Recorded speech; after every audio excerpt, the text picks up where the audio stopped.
From West USA Realty, this is Don't Do That with Managing Broker Bob Stevens, aka Broker Bob.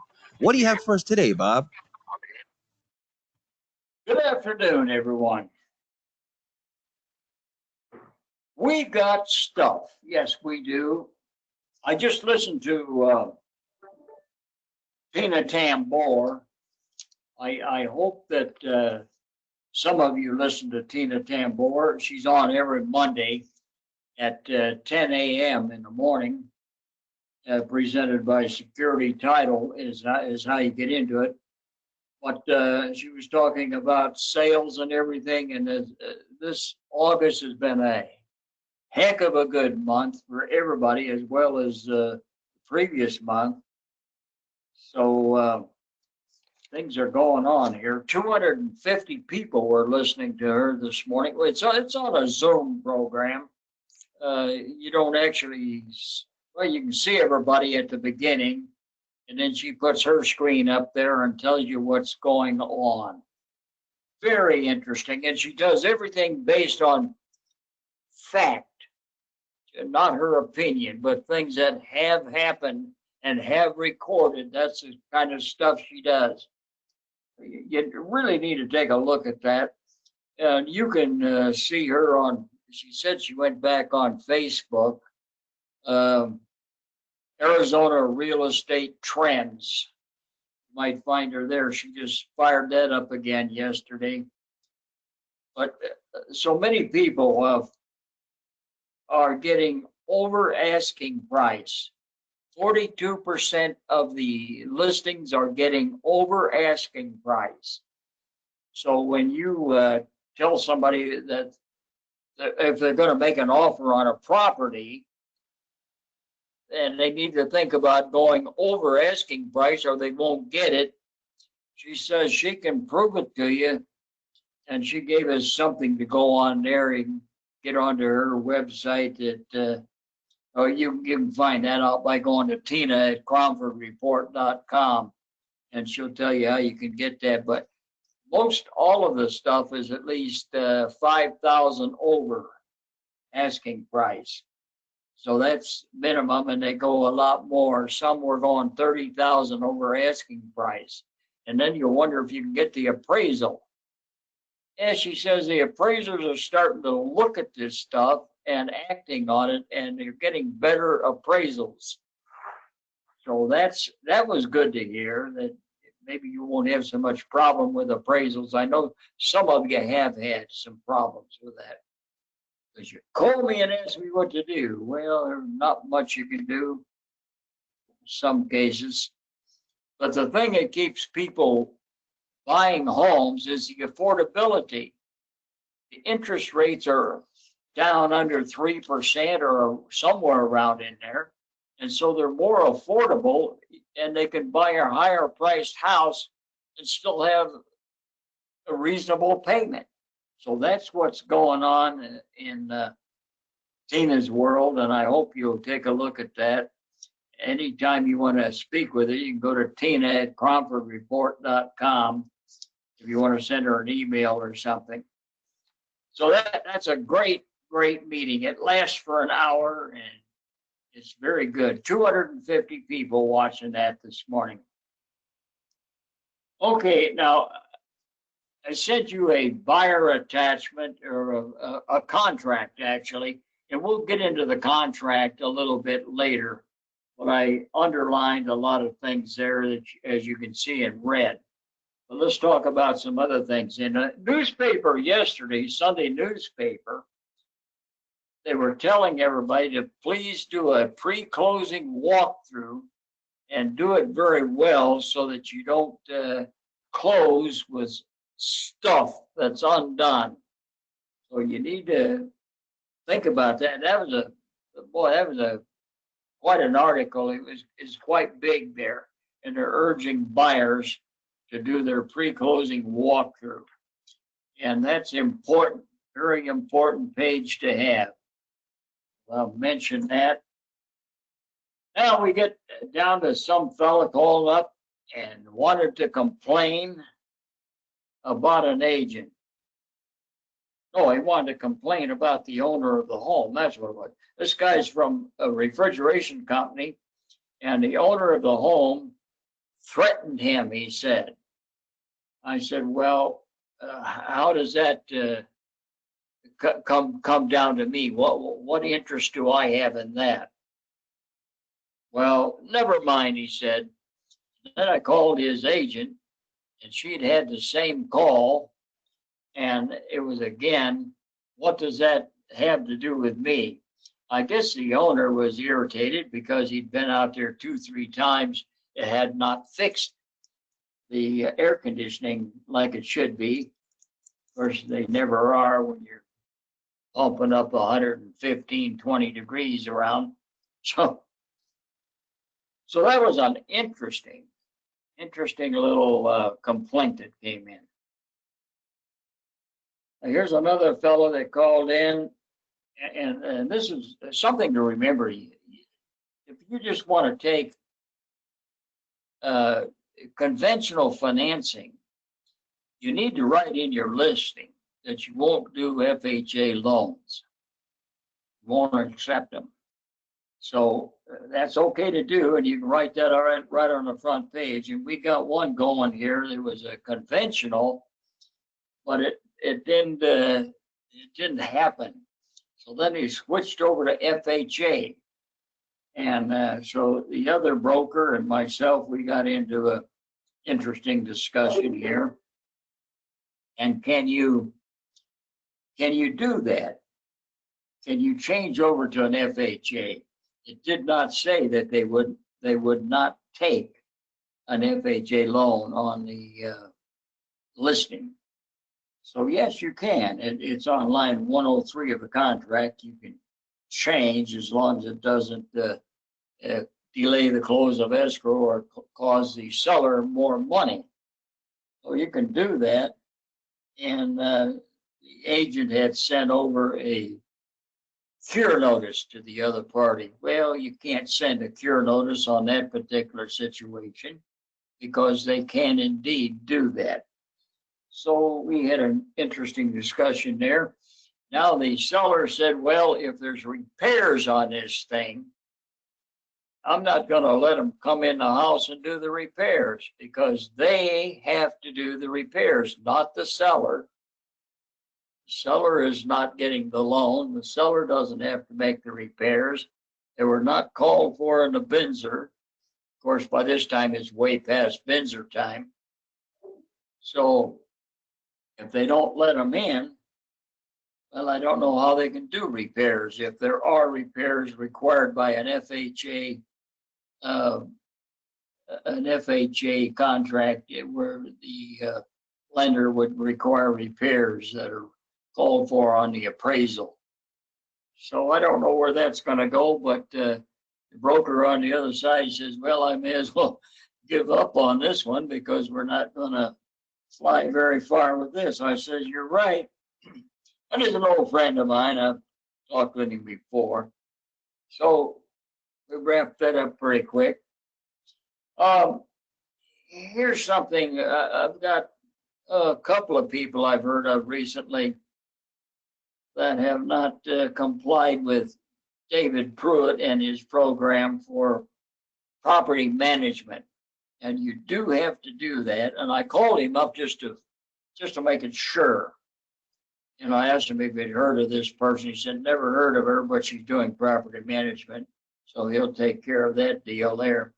But 100%, he says, all property management must go through him and all the requirements for property management. So you may think you're going to do property management, and you can, absolutely. But you've got, I think it's 4 different things that's required that you have to do.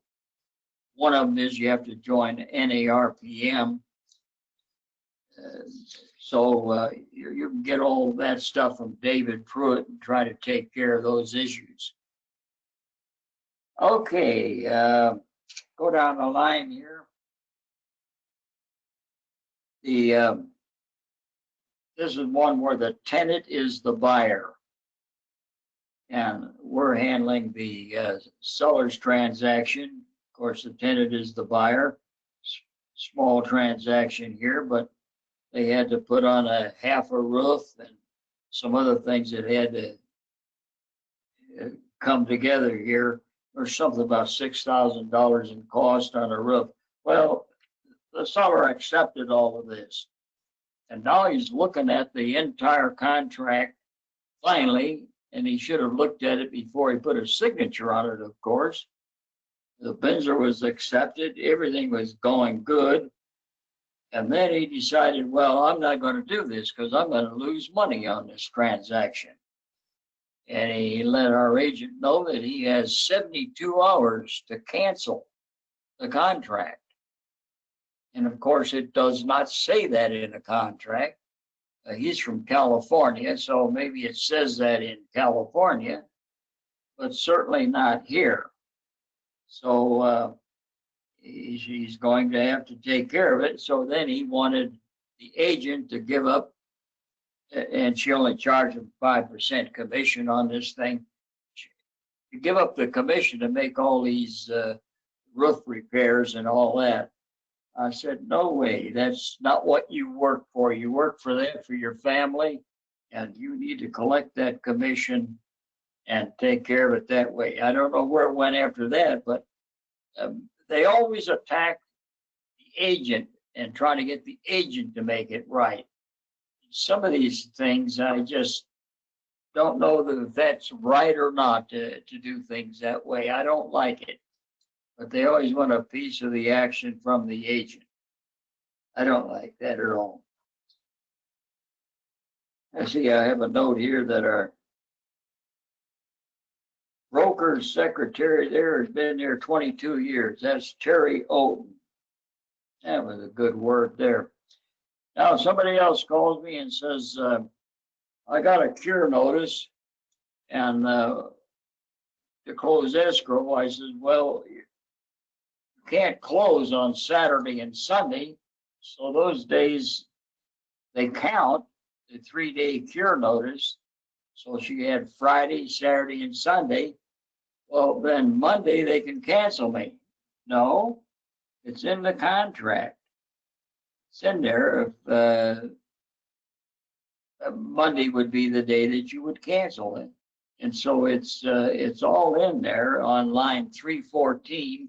You can read that and you can see that you're going to go farther than that. So she wanted to know for sure. As a matter of fact, she called me back again. So that was twice she called me, and I said, nothing has changed since you called me an hour ago. She says, okay, I just want to make sure. I said, well, there you go. You're sure now. Another gal called me up. She says the earnest money hasn't been deposited. And it was like 5-6 days into the deal. I said, well, send a cure notice. Well, they told me the earnest money, it's going to be there tomorrow. It'll be there for sure. I said, send the cure notice. That's official notification. You listen to the other side, you're not doing the right thing. You need to take care of what it says in the contract, because you are actually lawyers in selling real estate. They allow you to practice law for that one small thing there, real estate. So you need to take care of what's in the contract. Make sure you take care of that and do it. Oh, somebody just now called today, and she wants to know what is it that defines a bedroom. I've had those calls before. And you can go ahead and look yourself what defines a bedroom. And there's nothing that defines a bedroom. A lot of people think that it has to have a closet in it. It has to have a window in it. It has to have a door leading to it.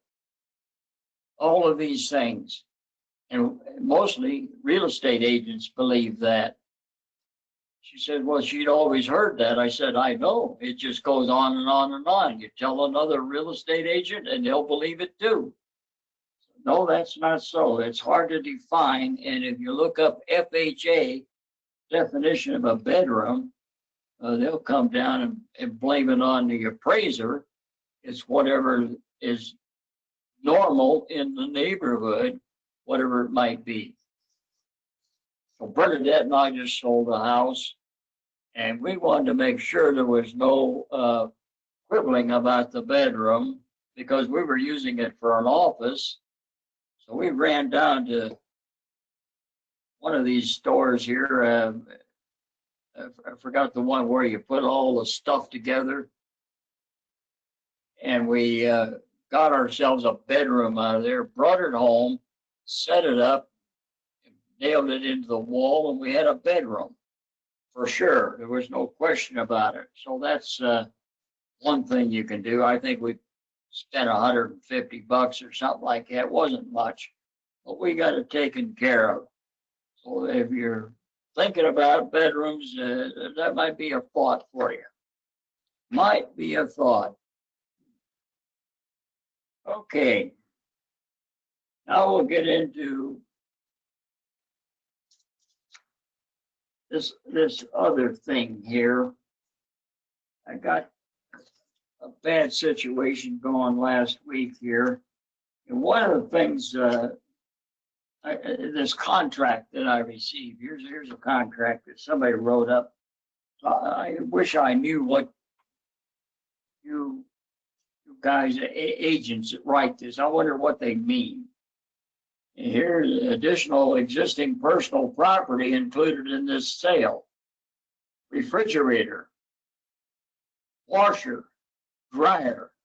They all have X marks on them. And then a description of them. And here's the description. Does anybody out there know what this means? It says, as seen on 7/10/2020. All three of them say that. As seen on 7/10/2020. What's that mean?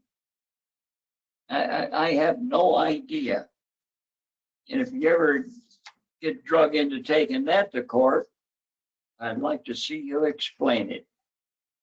So take time to write refrigerator. I know one gal didn't write it down, and it was actually an LG refrigerator. My goodness, it was worth over $3,000, and then they settled up somehow with leaving some cheapie there, and you never did get her LG. So they decided to go with that and let it go. So let's see how that works out as we go along the line here. Well, that's that. And then there's a lady that asked a question. I have a question about marketing a commission amount. I would like to start marketing myself as selling homes for a certain amount, whether it be a flat fee or a flat percentage to sell their home. I have been told before we are not supposed to talk about commission. Well, of course, you're supposed to talk about it because that's what you do for a living out there. But I have seen other realtors market themselves in this way, such as flat fee, so much money here. What are the rules or guidelines for this? And actually, you have to refer to the policy and procedure manual of West USA. And on page 28, the fifth point made on the page, now this is West USA. What I'm telling you, you cannot you cannot call commission rates while you work with West USA.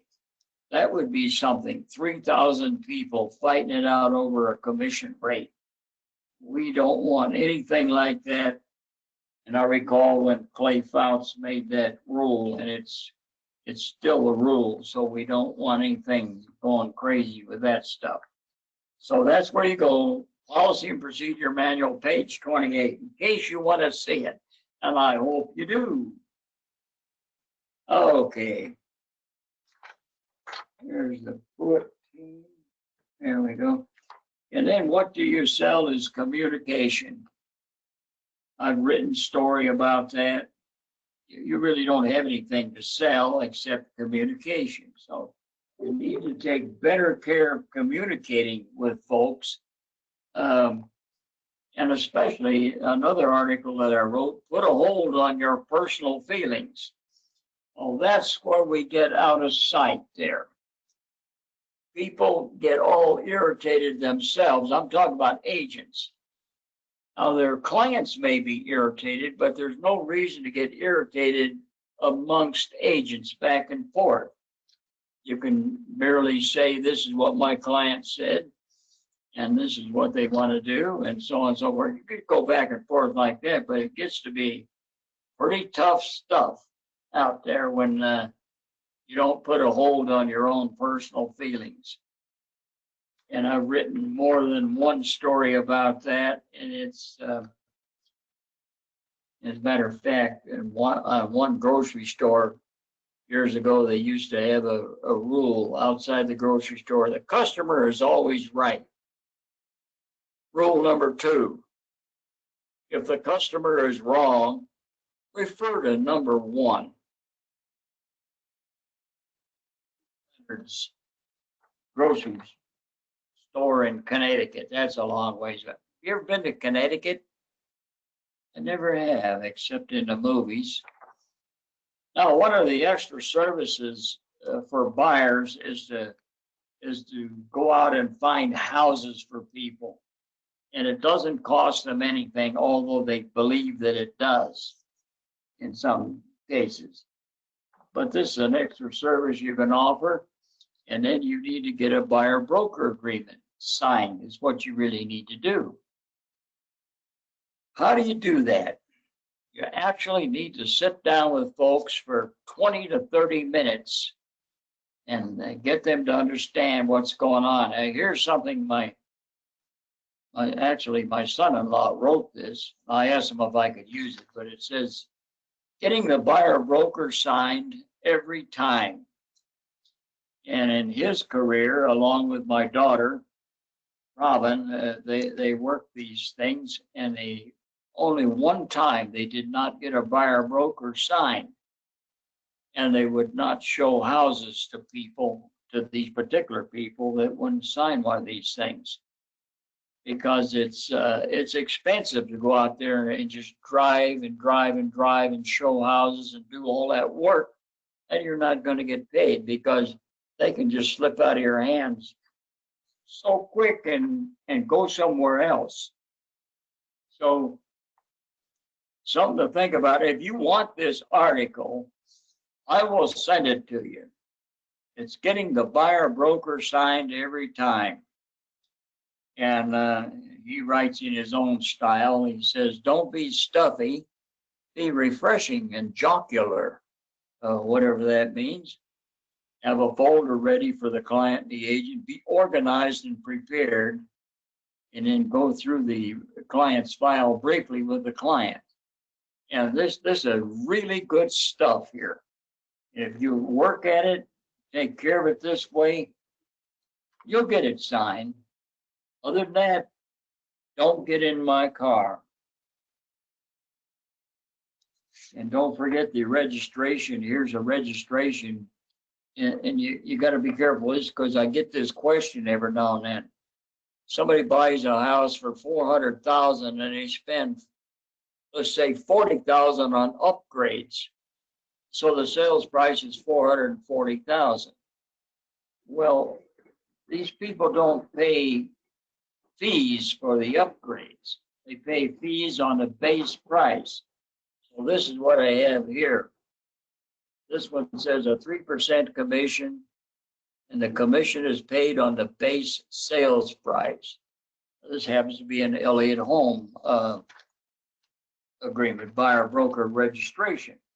But almost all of them say the same thing. So don't get hung up on that sales price. It's the base price. Here's something to be aware of. I think probably most of you have. Your title company usually takes care of this. But here's something that I found. This is from it's a long time ago that I got. 2006, I got this out of the paper from Chris Combs. It says here, a question, my husband and I purchased our home in Phoenix 40 years ago.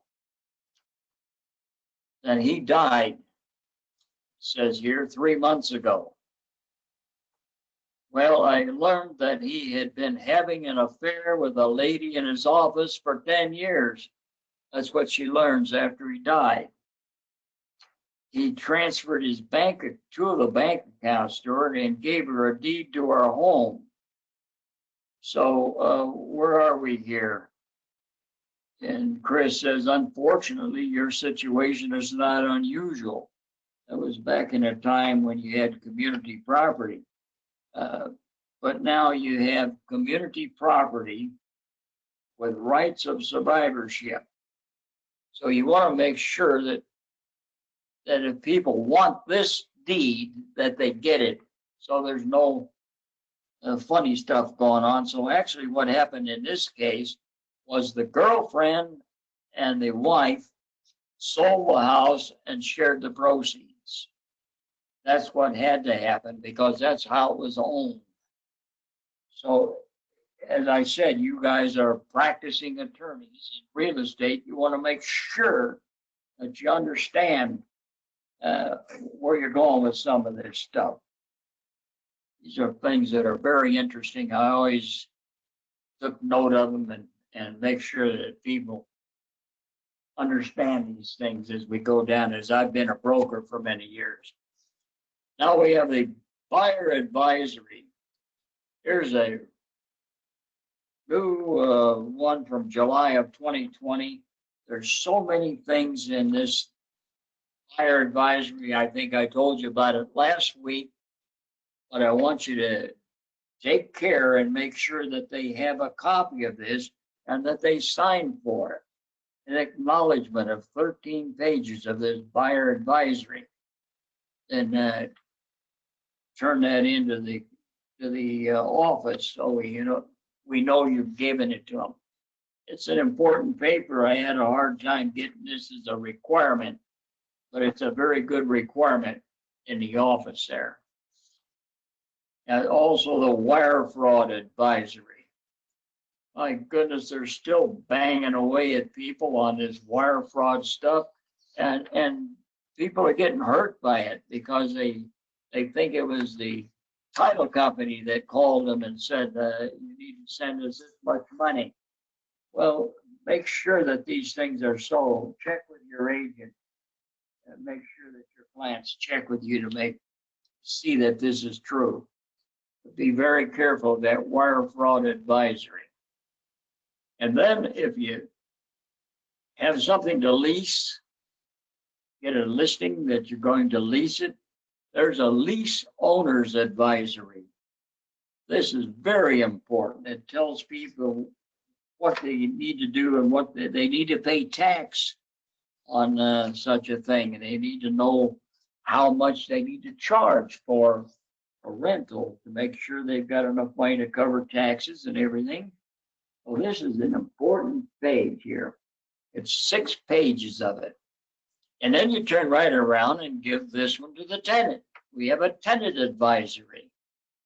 Well, this is 4 pages, but it's something a tenant needs to know also. So this is, it is important that they understand the termination, lease, repairs, property condition, access, foreclosure, insurance, all of these things.